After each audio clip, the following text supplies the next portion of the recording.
आज हम सेमेस्टर परीक्षा पॉलिटेक्निक अप्लाइड फिजिक्स 1 पेपर का जो दिसंबर 2019 में हुआ था पेपर कोड 2042 सी का क्वेश्चन नंबर 2 सॉल्व करेंगे कंप्लीटली। क्वेश्चन नंबर 1 पहले ही सॉल्व किया जा चुका है और क्वेश्चन नंबर 1 के सभी आंसर उस वीडियो में अवेलेबल हैं। अब क्वेश्चन नंबर 2 के आंसर इस वीडियो में दिए जा रहे हैं। क्वेश्चन नंबर 2 इसमें 2-2 नंबर के 5 क्वेश्चन करने हैं और इसमें 7 क्वेश्चन दिए जाते हैं, 7 पार्ट हैं इसमें से कोई 5 करने हैं। टोटल 10 नंबर का अटेम्प्ट करना होता है। तो पहला क्वेश्चन है 2 का A, explain the principle of homogeneity of dimensions. Explain principle of homogeneity of dimensions. विमा के एकरूपता सिद्धांत को समझाइए। विमा के एकरूपता सिद्धांत को समझाइए या विमीय समांगिता सिद्धांत को समझाइए। तो इसका आंसर है principle of homogeneity of dimensions, विमीय समांगिता का सिद्धांत।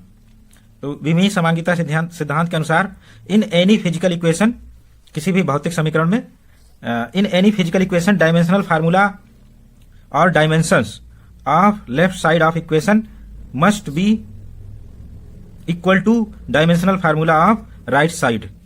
यानी किसी भी भौतिक समीकरण में बाएं पक्ष में का विमीय सूत्र या विमाएं दाएं पक्ष के विमीय सूत्र या विमाओं के बराबर होता है। यही विमीय समांगिता का सिद्धांत है। अगर उसमें इक्वेशन में कुछ टर्म जोड़े या घटाए जा रहे हैं तो जोड़े या घटने वाले टर्म भी सेम डायमेंशनल फार्मूला या सेम डायमेंशंस के होते हैं, तभी उनको जोड़ा या घटाया जा सकता है। इसका मतलब terms of same dimensional formula और डायमेंशंस कैन बी एडेड और सब्ट्रैक्टेड। यानी समान विमाओं या विमीय सूत्र वाले पदों को ही जोड़ा या घटाया जा सकता है, जबकि गुणा या भाग में, मल्टीप्लिकेशन और डिवीजन में ये चीज लागू नहीं होती। तो किसी भी डायमेंशन फार्मूले वाले टर्म्स को गुणा या भाग किया जा सकता है, लेकिन जोड़ने या घटाने में ये नियम फॉलो होता है कि उनकी डायमेंशनल फार्मूले सेम होने चाहिए, तभी उन टर्म्स को जोड़ा या घटाया जा सकता है। यानी जोड़ना और घटाना परमिसिबल है सेम डायमेंशंस के बीच में ही। डायमेंशंस की जब बात करेंगे तो डायमेंशंस या विमाएं ये पावर्स होती हैं जो फंडामेंटल यूनिट्स या मूल मात्रकों पर प्रयुक्त होती हैं, तो ये डायमेंशंस कहलाती हैं। डायमेंशनल फार्मूला कैपिटल ब्रैकेट में हम जो फंडामेंटल यूनिट्स हैं उनको रिप्लेस करते हैं करस्पॉन्डिंग सिंबल से। For example, mass is replace by m, length is replace by l and time is replace by t and also we put proper power. यानी dimensions रखेंगे तब जाके हमारा ये डायमेंशनल फार्मूला विमीय सूत्र तैयार होता है।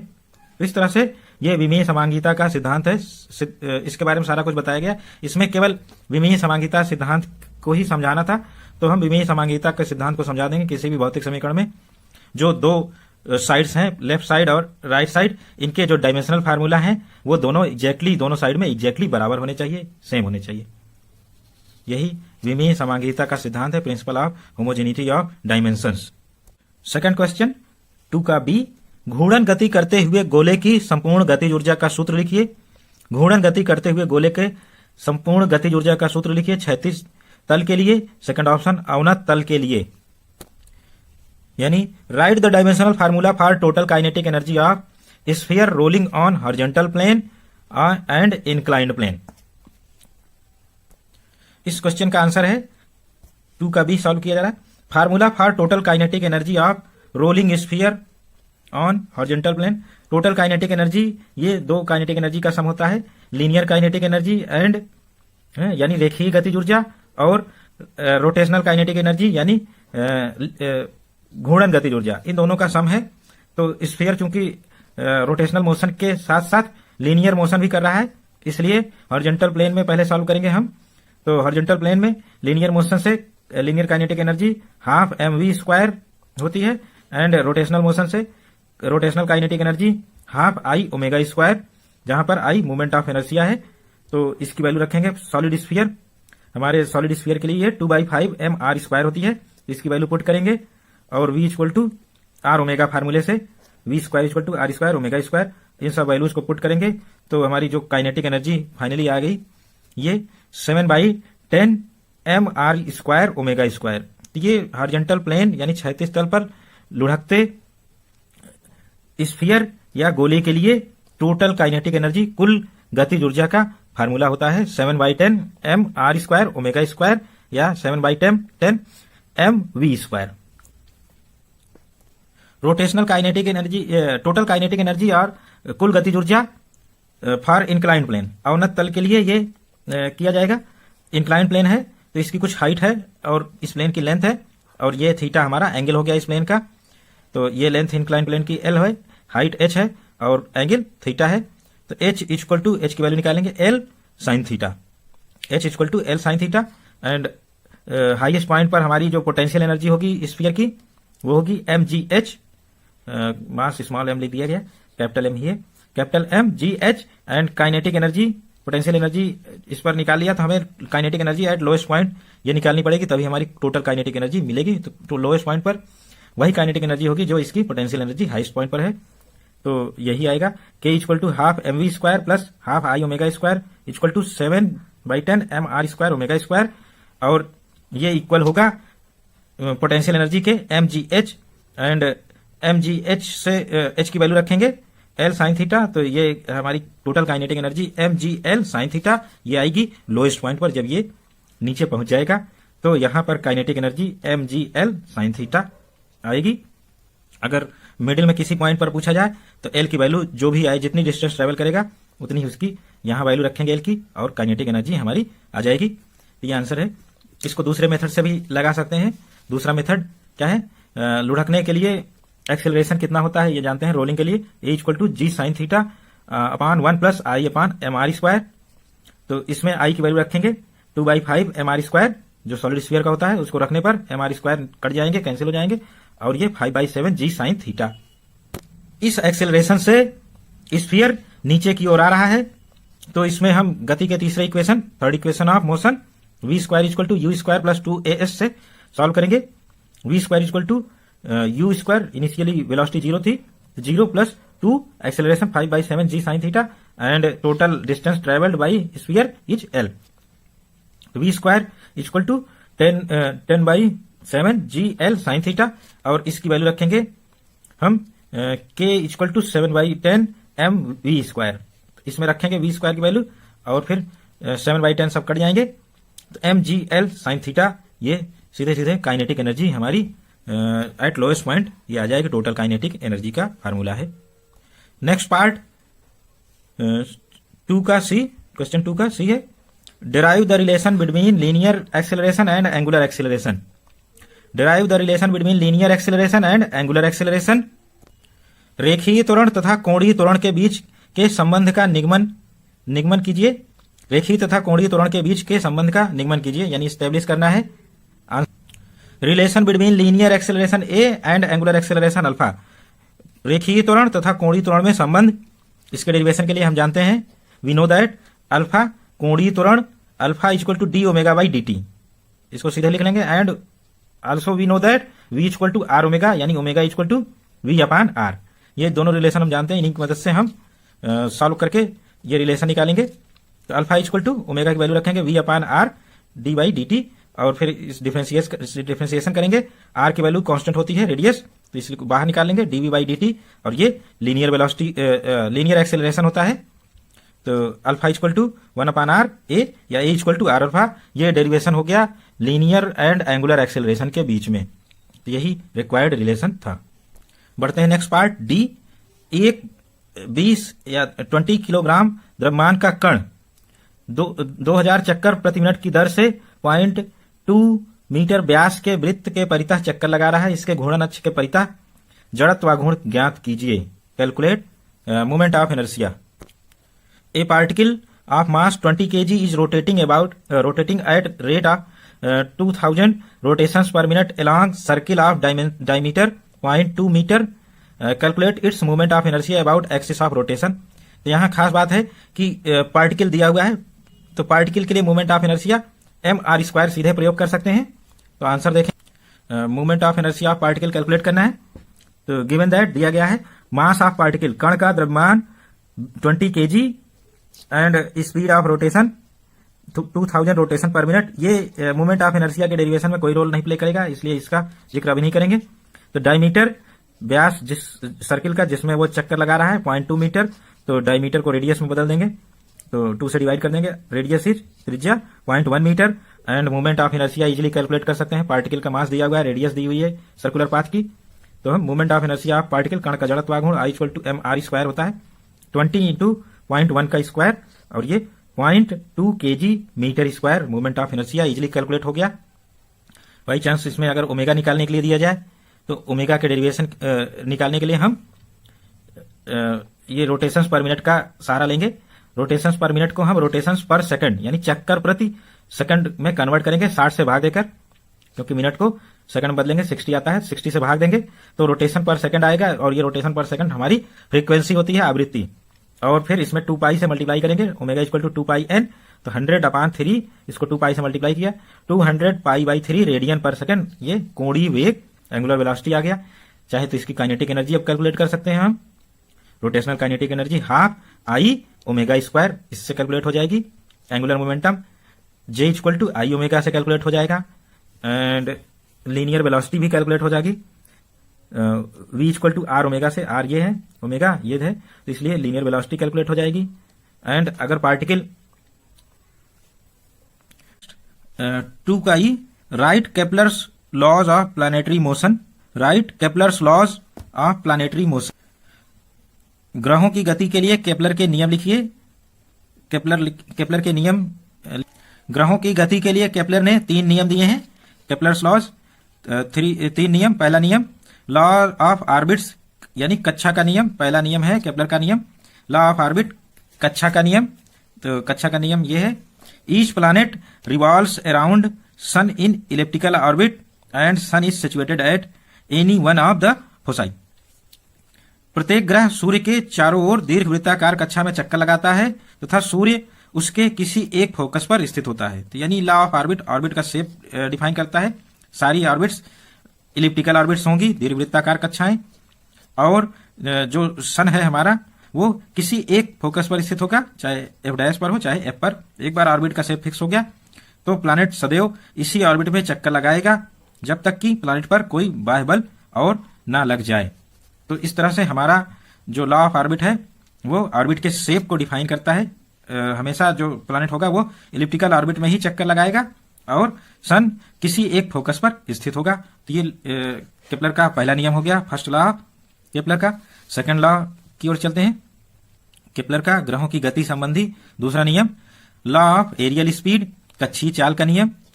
तो इसमें ये नियम है, line joining planet and sun traces equal area in equal time interval, यानी ग्रह से सूर्य को मिलाने वाली रेखा जो भी है वो दिए गए समयांतराल में समान क्षेत्रफल पार करती है।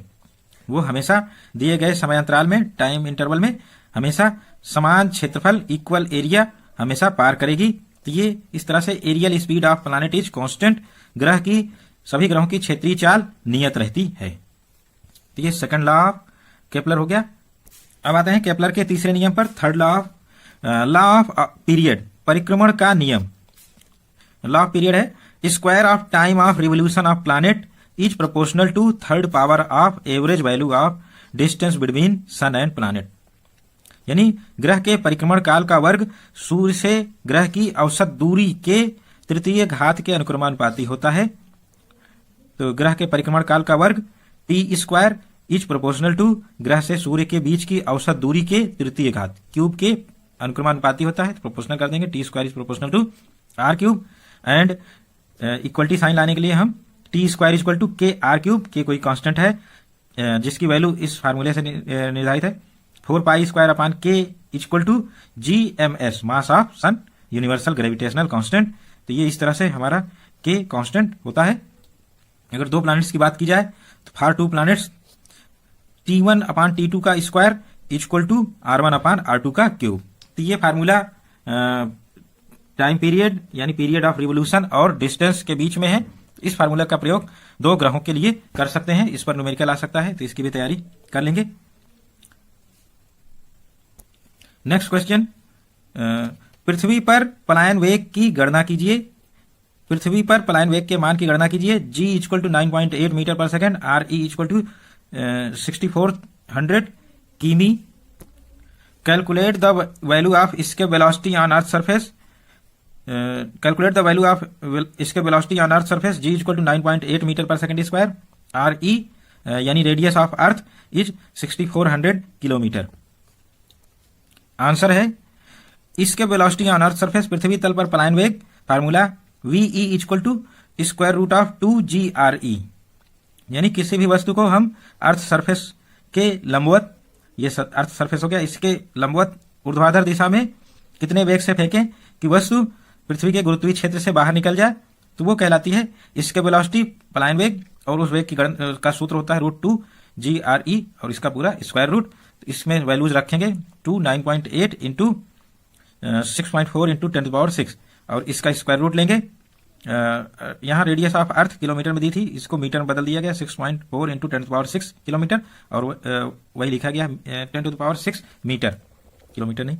तो इस वैल्यू को लिख दिया गया है। अब इसका जो स्क्वायर रूट है वो बड़ी इजीली निकल सकता है, 2 इंटू 2 इंटू 4.9 इंटू 6.4 इंटू 10⁻⁶, या 10 से इसमें मल्टीप्लाई करेंगे और 10 से इसमें मल्टीप्लाई करेंगे, और ये आ जाएगा 2 into square root of 49 into 64 into 10⁻⁴।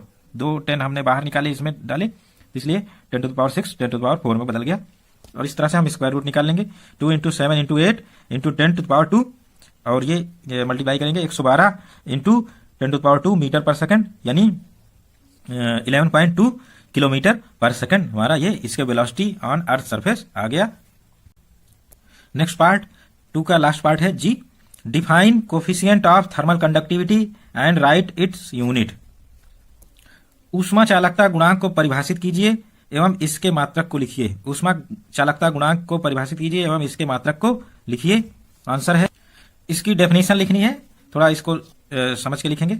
Define coefficient of thermal conductivity, ऊष्मा चालकता गुणांक की परिभाषा के लिए पहले ऊष्मा चालकता गुणांक के जो फार्मूला है उसको लिखेंगे। हीट फ्लो, ऊष्मा प्रवाह, क्षण किसी भी स्थायी अवस्था में ऊष्मा का प्रवाह Q इक्वल टू KA, के ऊष्मा चालकता गुणांक, A cross section area, θ1 minus θ2 ये टेम्परेचर्स हैं स्थायी अवस्था में, और D इंटू T टाइम है upon L length of rod. इस तरह से हमारा ऊष्मा प्रवाह का फार्मूला है, और इसको K के लिए लिखेंगे K equal to QL upon A θ1 minus θ2 into T, और हमारा K ऊष्मा चालकता गुणांक Q के बराबर तभी होगा जब L यूनिटी हो, L इकाई हो, 1 metre, cross section area unity 1 metre square, और टेम्परेचर डिफरेंस 1 डिग्री सेल्सियस और 1 degree kelvin, and time equal to 1 second. इस तरह से ऊष्मा चालकता गुणांक न्यूमेरिकली प्रवाहित ऊष्मा के बराबर होगा जब हमारी ये सब शर्तें पूरी हो जाएं। तो डेफिनेशन है, coefficient of thermal conductivity of any material, coefficient of thermal conductivity of any material is numerically equal to heat flow, is numerically equal to heat flow in 1 second. Heat flow in 1 second in steady state of that material rod. Numerically equal to heat flow in 1 second in steady state of that material rod which has unit cross section area, unit length and unit temperature difference at its end. Which has unit cross section area, unit length and unit temperature difference at end. यानी किसी पदार्थ का ऊष्मा चालकता गुणांक, ये material का निकाला जा रहा है, किसी पदार्थ का ऊष्मा चालकता गुणांक आंकिक रूप से न्यूमेरिकली उस पदार्थ की बनी क्षण की स्थायी अवस्था में उस मटेरियल की रॉड बनाएंगे, और उसकी स्थायी अवस्था में 1 सेकंड में प्रवाहित ऊष्मा के बराबर होती है। क्षण से स्थायी अवस्था में 1 सेकंड में जो ऊष्मा प्रवाहित होगी उसके बराबर होगी, जबकि क्षण इकाई लंबाई की हो, इकाई अनुप्रस्थ काट की हो, और इसके सिरों का तापांतर भी इकाई हो, तभी हमारा जो प्रवाहित ऊष्मा है क्षण में वो ऊष्मा चालकता गुणांक के न्यूमेरिकली आंकिक रूप से इक्वल होगा। फिर बात आती है यूनिट की। यूनिट ऑफ के ऊष्मा चालकता गुणांक का मात्रक, ऊष्मा चालकता गुणांक का मात्रक फार्मूले से हम निकालेंगे। ऊष्मा का मात्रक kilocalorie, length metre, area metre square, θ1 minus θ2 temperature difference degree Celsius and T second. तो इस तरह से किलो कैलोरी पर मीटर पर डिग्री सेल्सियस पर सेकंड, या किलो कैलोरी पर मीटर पर डिग्री केल्विन पर सेकंड। डिग्री सेल्सियस और डिग्री केल्विन तापांतर यानी टेम्परेचर डिफरेंस में सेम होते हैं, इसलिए हम दोनों लिख सकते हैं। अगर टेम्परेचर की बात आएगी केवल तो डिग्री केल्विन ही प्रयोग करेंगे, अगर टेम्परेचर डिफरेंस की बात आती है तो दोनों में से कोई एक प्रयोग कर सकते हैं, इसमें कोई गड़बड़ी नहीं है। एसआई सिस्टम में ऊष्मा का मात्रक किलो कैलोरी भी होता है और जूल भी होता है, तो जूल के टर्म में लिखेंगे जूल पर मीटर पर डिग्री केल्विन पर सेकंड, या जूल पर मीटर पर डिग्री सेल्सियस पर सेकंड। कोई भी मात्रक इसमें से लिख सकते हैं, SI सिस्टम में सारे मात्रक हैं। तो इस तरह से क्वेश्चन नंबर 2 सॉल्व हो गया। अब क्वेश्चन नंबर 3 न्यूमेरिकल हम देखेंगे। ए, संरक्षी बल को परिभाषित कीजिए, दिखाइए कि बल F गिवन हियर एक संरक्षी बल है। संरक्षी बल को परिभाषित कीजिए और दिखाइए कि बल YZI plus ZXJ plus XY के एक संरक्षी बल है। तो संरक्षी बल सिद्ध करना, define conservative force, define conservative force so that force given here is conservative. तो इसको सिद्ध करते हैं। आइए पहले कंजर्वेटिव फोर्स डिफाइन करेंगे। संरक्षी बल, if work done by any force, if work done by any force does not depend on path and only depends on initial and final points, then force is called conservative force. If work done by any force does not depend on path, only depends on initial and final points, force is called conservative force. यदि किसी बल द्वारा किया गया कार्य पथ यानी रास्ते पर निर्भर नहीं करता, यदि किसी बल द्वारा किया गया कार्य रास्ते पर निर्भर नहीं करता और केवल प्रारंभिक और अंतिम बिंदुओं पर ही निर्भर करता है, केवल आरंभिक और अंतिम बिंदुओं पर ही निर्भर करता है, तो यह बल संरक्षी बल कहलाता है। फॉर एग्जाम्पल ग्रेविटेशनल फोर्स, गुरुत्व बल के अंतर्गत जो भी वर्क डन होगा वो इनिशियल और फाइनल पॉइंट्स पर डिपेंड करेगा, इसलिए ग्रेविटेशनल फोर्स कंजर्वेटिव फोर्स है। इलेक्ट्रिक फोर्स, विद्युत बल, इसके भी अंतर्गत हमेशा कंजर्वेटिव वर्क फोर्स कहलाता है, क्योंकि वर्क डन केवल इनिशियल और फाइनल पॉइंट पर डिपेंड करता है। अब आते हैं न्यूमेरिकल पार्ट पर। Force given here is conservative, यह सिद्ध करना है कि दिया गया फोर्स F संरक्षी बल है। तो इसको सिद्ध करने के लिए हम इसका कर्ल निकालेंगे, कर्ल F। तो इसके पहले डेल ऑपरेटर के बारे में जानेंगे। डेल ऑपरेटर इस तरह से उल्टा ट्राइंगल लिखा जाता है, उसके ऊपर वेक्टर लगाया जाता है। ये डेल ऑपरेटर होता है unit vector I del upon del x plus J del upon del y plus K del upon del Z। तो ये पार्शियल डिफरेंशिएशन है with unit vectors I J and K। तो ये कर्ल लेंगे, यानी curl का मतलब हम क्रॉस प्रोडक्ट लेंगे डेल ऑपरेटर का फोर्स के साथ। बल का ये दिया गया है वेक्टर, तो इस वेक्टर का हम डेल ऑपरेटर से क्रॉस प्रोडक्ट लेंगे। तो क्रॉस प्रोडक्ट के लिए लिखेंगे del cross F equal to, तो डेल की वैल्यू लिखेंगे और F की वैल्यू लिखेंगे, और फिर इसके बाद इस क्रॉस प्रोडक्ट को सॉल्व करने का मेथड जानते ही हैं। I J के पहले रो में रहेगा डिटर्मिनेंट के पहले वेक्टर के कंपोनेंट्स, दूसरी रो में रहेंगे del upon del x del y plus del upon del y del upon del z. इस तरह से ये पहले वेक्टर के कंपोनेंट हो गए। दूसरे वेक्टर फोर्स के component y z z x plus x y, ये 3 कंपोनेंट्स हो गए। तो तीसरी रो में आएंगे और फिर इस डिटर्मिनेंट को सारणिक को हम सॉल्व करेंगे। सॉल्व करने के लिए हम पहले आई लिखेंगे और ये मल्टीप्लीकेशन माइनस ये मल्टीप्लीकेशन, तो कर दिया हमने del upon del x x y और del upon del z z x, और ये घटा दिया हमने। इसी तरह से जे लेंगे तो इधर से करेंगे del upon del z y z, तो इस तरह से ये लिख दिया। फिर इसके बाद हम माइनस में ये लिखेंगे del upon del x x y. इसी तरह से के सॉल्व करेंगे, के के साथ ये आएगा del x into z x, ये आ गया, और del upon del y y z, तो ये माइनस में आ जाएगा पूरा। इस तरह से 3 टर्म हमने प्राप्त कर लिए इस डिटर्मिनेंट को सॉल्व करने में। अब पार्शियल डिफरेंशिएशन करेंगे हम, तो जो चीज जिसका डिफरेंशिएशन करना होता है उसी का डिफरेंशिएशन करेंगे, बाकी क्वांटिटीज हम कांस्टेंट मान लेंगे। तो यहाँ x कांस्टेंट हो गया, y का डिफरेंशिएशन करेंगे, y का डिफरेंशिएशन 1 होगा। इसी तरह से x को कांस्टेंट यहाँ मानेंगे और z का डिफरेंशिएशन करेंगे और 1 आ जाएगा। इस तरह से x माइनस एक्स बचा, इसी सारे ब्रैकेट में यही बचेगा। तो z का डिफरेंशिएशन करना है तो y कांस्टेंट हो गया, y बाहर निकलेगा और z का differentiation del z upon del z वो 1 होता है। तो इसी तरह से माइनस डेल, यहाँ पर y बाहर निकालेंगे, y कांस्टेंट है, x के रेस्पेक्ट में डिफरेंशिएशन करना है, तो del x upon del x ये 1 हो जाएगा, तो y बचेगा।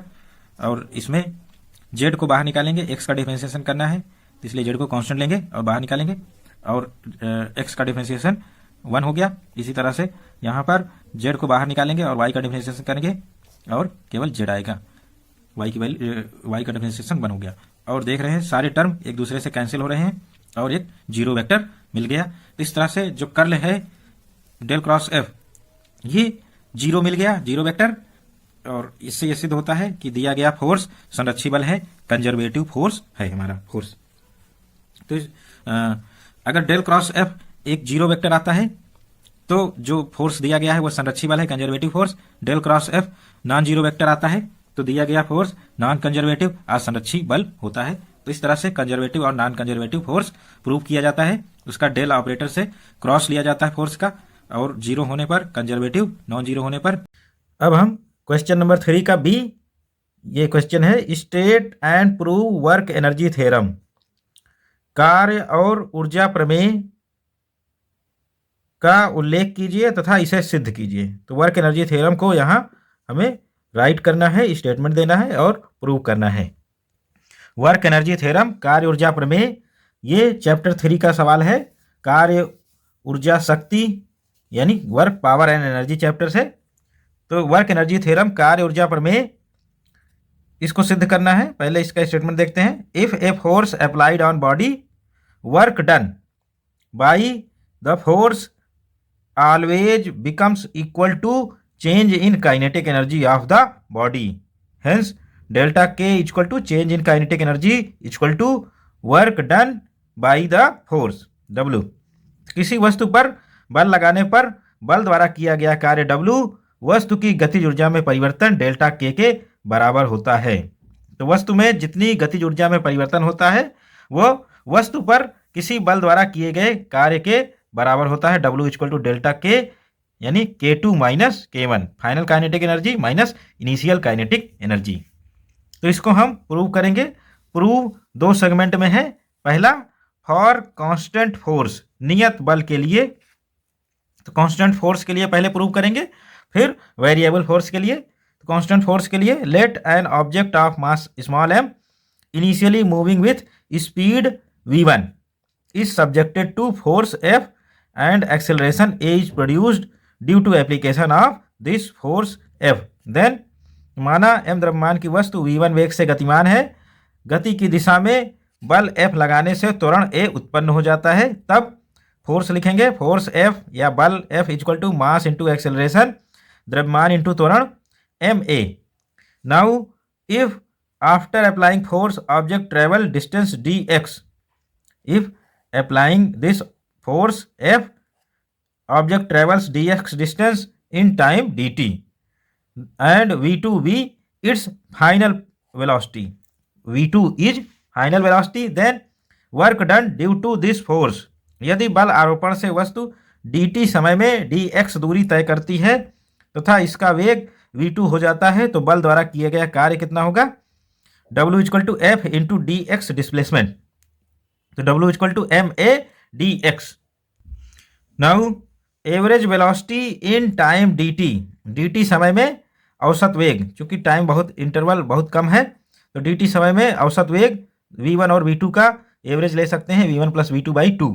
इस वेलोसिटी से वो dt समय में dx डिस्टेंस ट्रेवल कर रहा है। तो डिस्प्लेसमेंट dx इन टाइम dt, तो dx डिस्प्लेसमेंट क्या हो गया? Velocity into time. तो v1 प्लस v2 बाई 2 ये वेलोसिटी हो गई, और टाइम कितना हो गया? dt। तो यहाँ पर dx का मान निकल गया, और फिर एक्सेलरेशन भी निकालनी है। तो एक्सेलरेशन क्या है? Final velocity minus initial velocity upon time, कितना टाइम में ये वेलोसिटी में परिवर्तन हुआ, यही एक्सेलरेशन यानी त्वरण आ गया। तो एक्सेलरेशन a और dx दोनों का मान हम क्या करेंगे?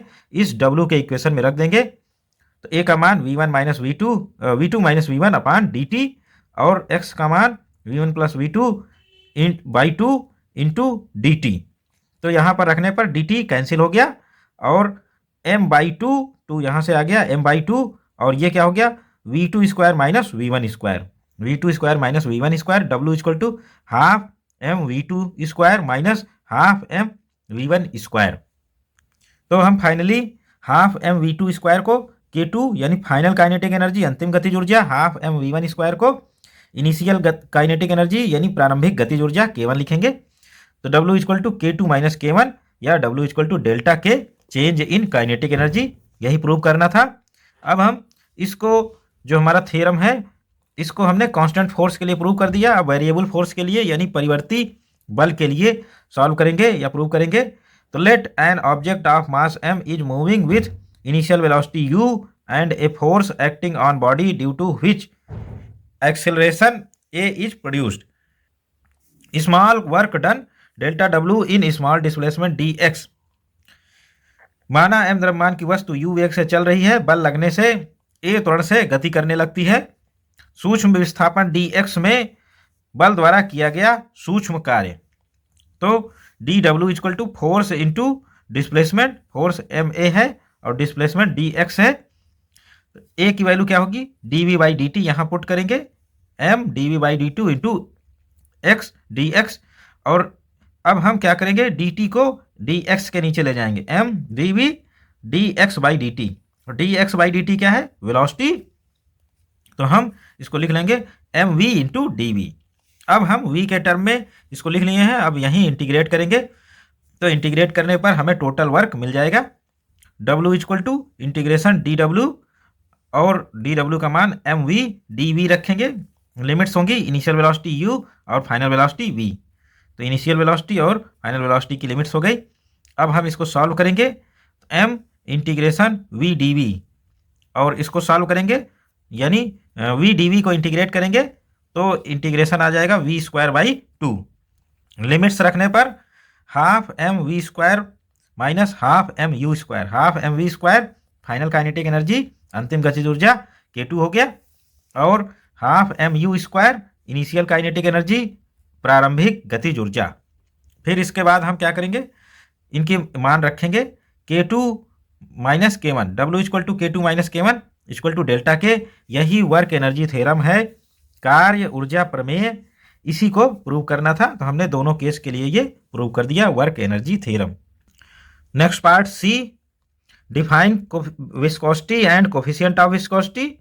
What is effect of temperature on coefficient of viscosity of liquid. श्यानता तथा श्यानता गुणांक को परिभाषित कीजिए। एक द्रव की श्यानता गुणांक पर ताप का क्या प्रभाव पड़ता है, इसके बारे में हमें विस्कोसिटी और कोफिशिएंट ऑफ विस्कोसिटी और कोफिशिएंट ऑफ विस्कोसिटी का टेम्परेचर पर डिपेंडेंसी ये यहाँ पर लिखना है।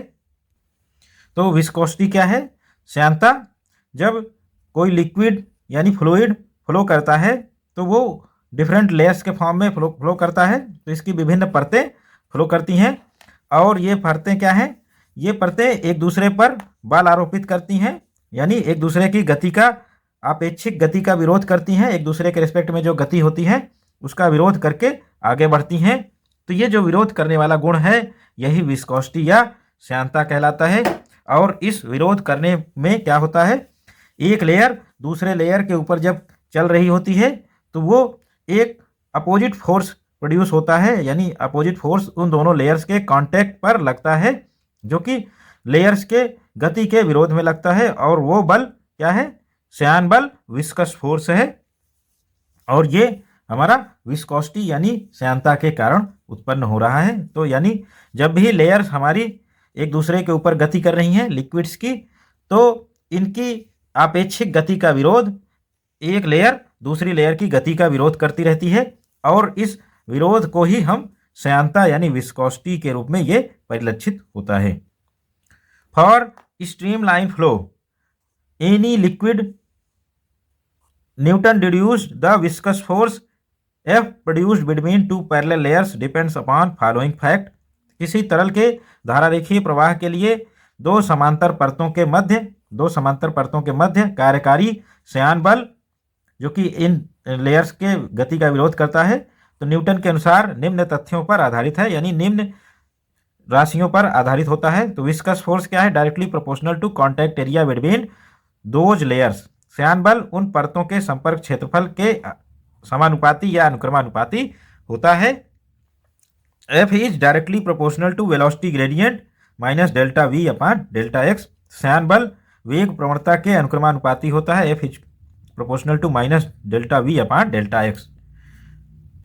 अब यहीं से कोफिशिएंट ऑफ विस्कोसिटी निकलेगा 10, F is proportional to minus A delta V upon delta x, और इक्वलिटी साइन लाने के लिए F is equal to minus eta A delta V upon delta x. यही विस्कस फोर्स श्यान बल का फार्मूला हो गया, जहां ईटा क्या है, श्यान बल, negative sign shows viscous force is opposite to flow of layer और वेलोसिटी ऑफ लेयर। श्यान बल में निगेटिव साइन का मतलब है कि श्यान बल की दिशा परत के प्रवाह के या गति के विपरीत दिशा में है, ये निगेटिव साइन। और coefficient of viscosity eta is coefficient of viscosity, तरल का श्यानता गुणांक है, eta equal to F a upon delta v upon delta x. Coefficient of viscosity श्यानता गुणांक यहाँ पर डिफाइन करेंगे, यही डिफिनीशन पूछी गई थी।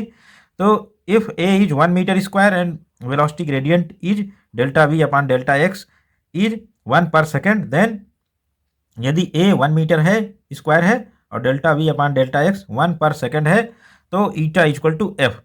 Has coefficient of viscosity of liquid is equal to magnitude of tangential force और tangential viscous force per unit contact area of surface between two layers having unit velocity gradient between them.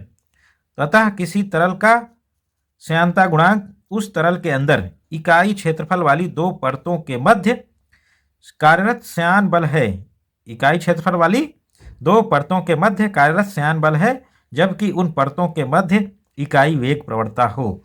तो इस तरह से ये coefficient of viscosity श्यानता गुणांक define हो गया।